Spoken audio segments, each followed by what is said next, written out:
Los hechos, la fe y nuestra experiencia.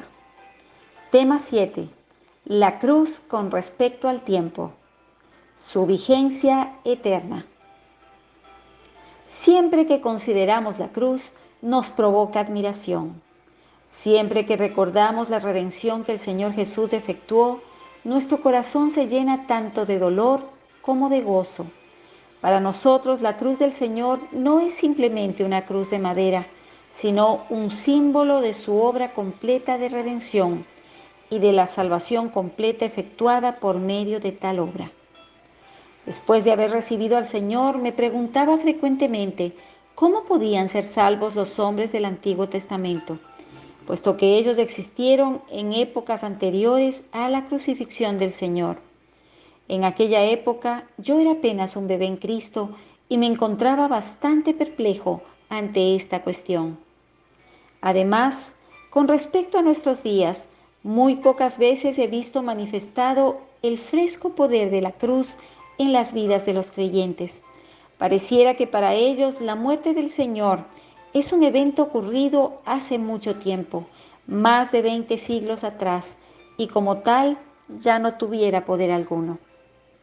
Doy gracias al Padre porque Él recientemente me mostró la vigencia eterna de la cruz. Debido a los dos conceptos arriba mencionados, me parece necesario que los santos de Dios conozcan bien la verdad con respecto a la vigencia eterna de la cruz.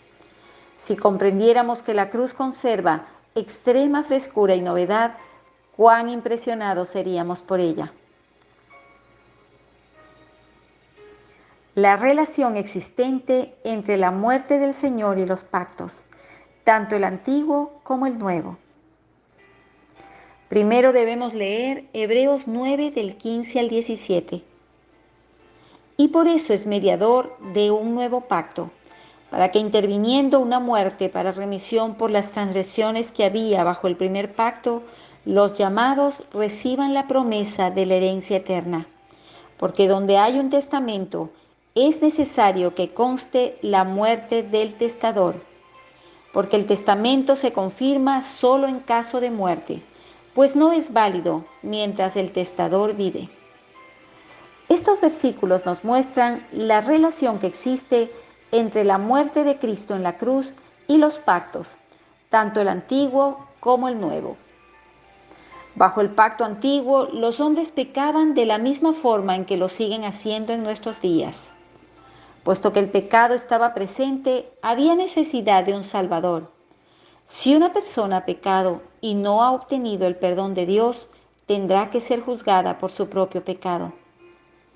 Dios no puede perdonar el pecado simplemente basado en su misericordia. De hacerlo, Él no sería justo.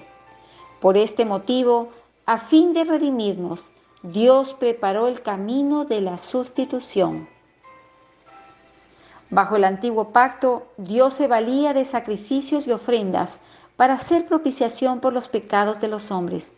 Puesto que muchos animales murieron en lugar del hombre, éste recibió el justo perdón de Dios.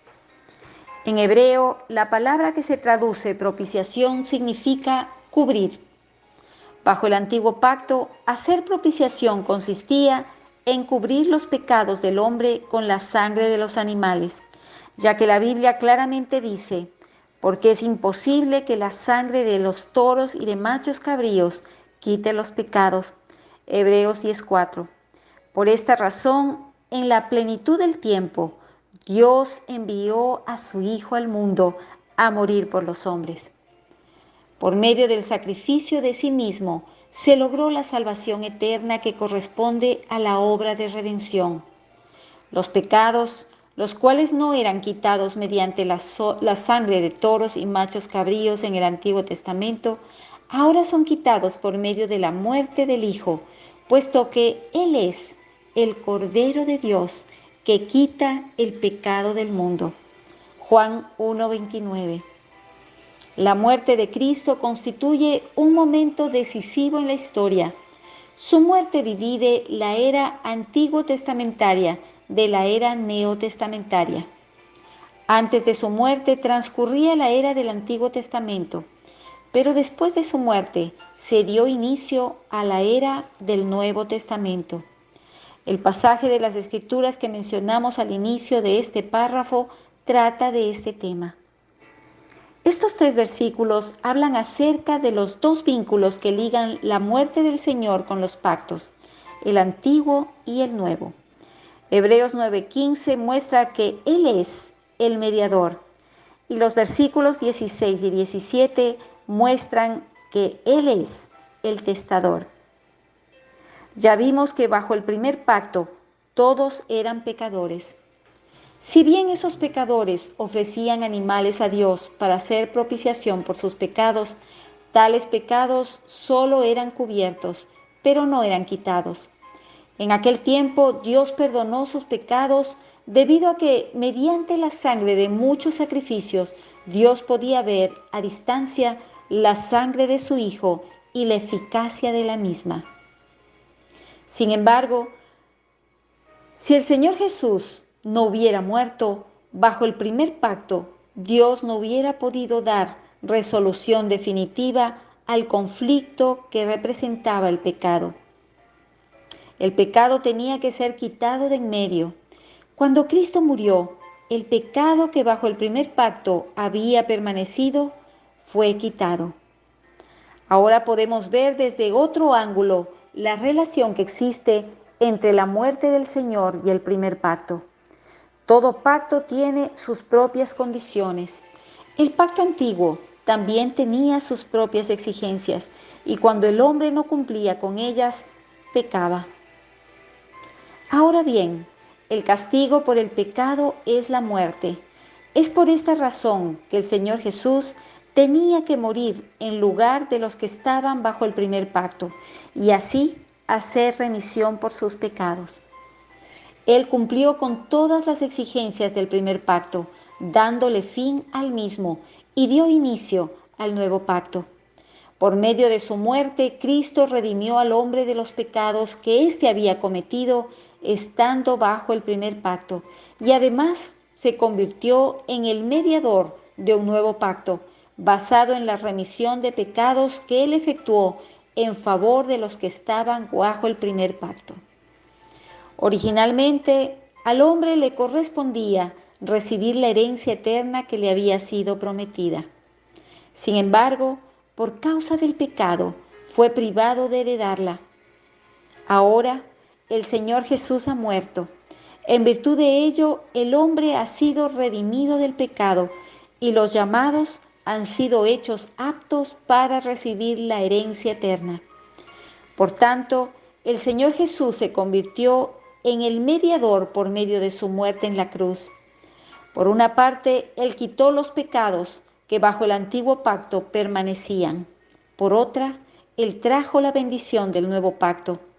Todos estos asuntos están relacionados con el hecho de que Él es el mediador. Ahora consideremos lo que Él es en la calidad de testador. En el lenguaje del texto original, la palabra testamento significa también pacto.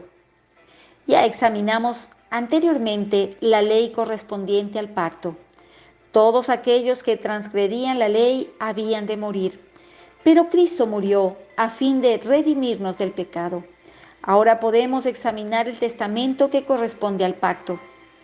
El testamento implica que el testador ha hecho ciertos arreglos para que sus posesiones pasen a la propiedad de su heredero en el momento en que el testador muere.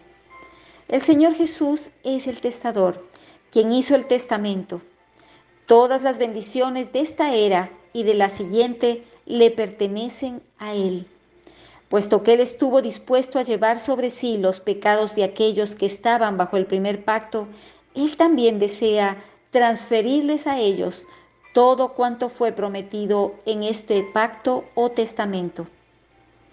A fin de redimir al hombre de sus pecados, el Señor Jesús tenía que morir, y para que el hombre pudiera heredar lo especificado en el testamento, Él también tenía que morir. Si el testador no muere, el testamento hecho por él no entra en vigor, o sea, no tiene efecto. El testador debe morir antes que el heredero pueda recibir la herencia. Aquí podemos ver la profunda relación que existe entre la muerte de Cristo y los pactos, tanto el nuevo como el antiguo. En resumen, sin la muerte de Cristo no existiría ni el antiguo pacto ni el nuevo.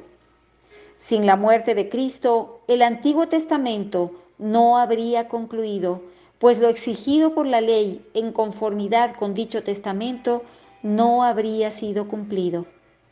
Sin la muerte de Cristo tampoco podría existir el Nuevo Testamento, porque no habría manera de que la bendición correspondiente a este testamento fuera transferida a los llamados. Pero el Señor ha muerto. Él ha dado fin al primer pacto y ha promulgado por su sangre el nuevo pacto.